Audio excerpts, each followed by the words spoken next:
The great thing about Michael's is it's a great place to go for all your DIY needs. I love it so much there because you go in and you can ask anyone anything and they guide you in the right direction. They're patient with you, and there's a section for everything. It's easy to follow, especially if you're doing it yourself.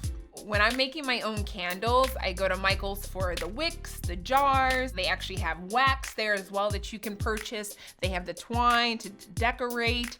I really like Michael's for getting the sticks to hold the wicks in place. I mean, you can get matches there. You can get everything. You can get things customized there too. And anything that I need, anything I purchase from Michael's, I'm like, okay, I know that I can go to Michael's specifically for this. It's going to last long. It's going to look pretty. It's going to be durable, and it's going to be accessible, and it's reasonably priced. So you go there and you're on a budget, especially as a business owner, you're on a budget, right? You want to go and make sure that your money is going a long way. I would recommend anyone who's literally trying to live your best DIY life to shop at Michael's. Plain and simple. Go to Michael's. It's for everyone.